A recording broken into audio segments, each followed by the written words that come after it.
Wranglers Extra. I'm Aaron Canada alongside Jay Grenier on the Manager Show on the Cape Cod Baseball Network. And Jay, with Schiffner being, with manager John Schiffner being in the middle of a 3-game suspension, we've talked to Roberto Saenz yesterday. We're talking to you today. And first and foremost, just give us an idea of your background because we haven't interviewed you here on the Cape Cod Baseball Network. Well, I've had the pleasure of being here. This is my 3rd or 4th year here, and I was here back in '96. And I've coached in the NECBL and summer baseball, so it's been a lot of fun. Now, give us an idea of your official duties and official title for this team, because at one point you're the bench coach, but now you're the official first base coach.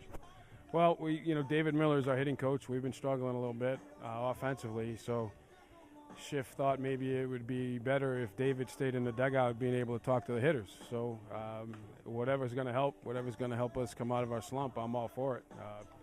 Basically, what I do is I throw a lot of batting practice. Our hitters are in a slump. The guys are working hard. They're getting out early.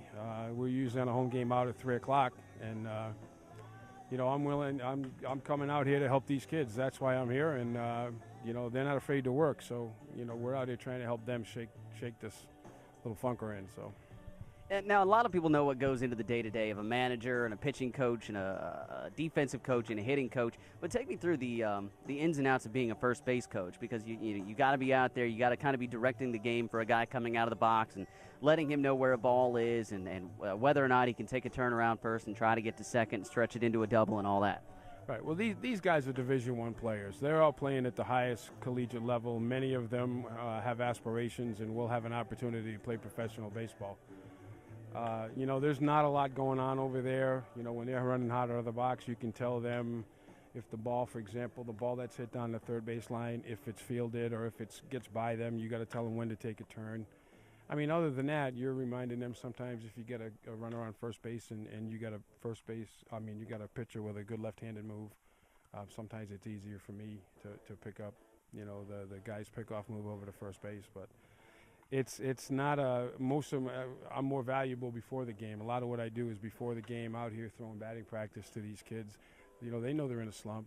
They're here to get better. They're here to perform in front of the scouts. And, my philosophy has always been, since I've been here is, if I can provide a service for them, which, I happen to throw pretty good batting practice, and that's something that a lot of these hitters feel like they need. So I wanted to make myself available at any hour of the day. I'm not on the field crew. I don't get involved in camp, so I'm available for our guys. And that's kind of that's probably my most valuable role with the team. To me, it doesn't matter who coaches first base. But now, what do you try to preach and work on most during batting practice? Because you are out there, along with Roberto Saenz, the third base coach, throwing batting practice every day. And I do see you guys out there with these guys who come for early batting practice to try to work on a few things. What is it that they're working on in those early sessions? Well, a lot of times you'll get guys that are trying to do too much, and sometimes they'll be pulling their front side out, maybe getting pull happy. So we'll work on a lot of oppo work, hitting the ball the opposite field. When you try to do that, it keeps their front side in a little bit longer. You'll try to get them to work on keeping a short, quick stroke, quick path to the ball. From that, usually good results will come. If they get long in their swing, if the bat's dragging behind, so you try to move the ball around. And again, that's one of the things that I'm pretty good at spotting the ball. I'm not in batting practice. It's just that. It's something for the hitter. I just happen to be blessed with an arm that can throw all day, every day, and can throw strikes. I'm not trying to get them out. I'm not trying to do anything. If they want to work away, I'm pretty good at spotting the ball away. It's for them. You know what I mean? It's not any special skill. It's just something that I've been able to do.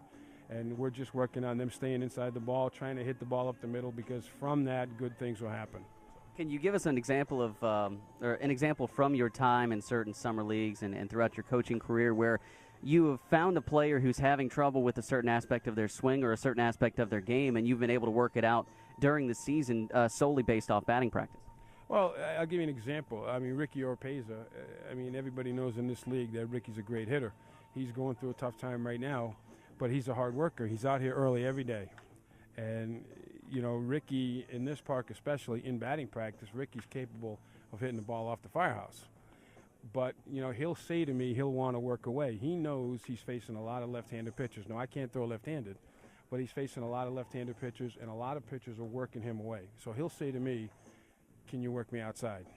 And I mean, I'll put it where he wants to put it. You know what I mean? And Ricky did a good job. I mean, a couple nights ago, Ricky actually hit an opposite field home run. You know what I mean? And that's as a result of, it's not as a result of me throwing batting practice so much as it is Ricky working on the things when he knows they're pitching him away. So, it's paid off for him. Aaron Westlake's coming around a little bit right now, and he's starting to swing the bat a little bit better, but he'll work on, when he gets out there, he'll say, okay, I want to go away. And we'll work away. And then he'll say, okay, I want to go in. Some guys want the ball moved around a little bit so they can work on every part of the game. So, as I said, I'm just here to help them, work on the things they need to work on, and what I can remind them sometimes when they're spinning off the ball, if the ball's a little in. They might fly their front shoulder out, and I'll just say, you're spinning off that. One of the biggest things is I just try to tell them to make sure they're hitting the ball in the strike zone. I think a lot of these guys, it's a long season, and sometimes they're getting themselves out. The pitchers are really good in this league, and this is what we try to preach to the guys. And, hey, they work at it. They're great kids, and they're not afraid to work hard. So that's kind of what we're here for. Do you also get into the whole situational aspect of batting, aside from, just throwing batting practice and working guys in and out of the strike zone, as you mentioned? Do you also kind of find yourself working with players who have trouble maybe chasing something that's not necessarily in the strike zone when they're like 2 strikes in a count or whatnot? Do you ever get those kind of questions? Well, we try to remind them. Again, they're up there working. They know what they're working on. My job is to just remind them that ball is up. I mean, you don't need to say a whole lot to them, especially in BP. But, you'll remind them that ball is up, leave that pitch down, that ball's in, leave it be. And so every once in a while I'll throw a joke in there like you guys are swinging at those pitches like you're paying for them. You know what I mean? Like you're putting coins in a machine. And, again, when I'm done, I'll pull them aside and I'll say to a guy, listen, you're not going to offend me by taking a pitch. We got a bucket full of balls out there, and you're here to work on a certain thing. So if you take pitches, even pitches that are strikes, it's not a big deal. You know what I mean? But we want you concentrating. We don't want you chasing bad pitches in batting practice. I know it's completely different in a game. You got these pitchers throwing in the mid-90s with movement.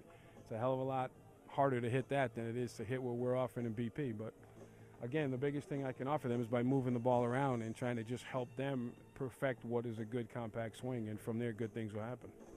Big thanks to Jay Grenier for filling in for manager John Schiffner on the Manager Show. I'm Aaron Canada on the Cape Cod Baseball Network. Go Anglers!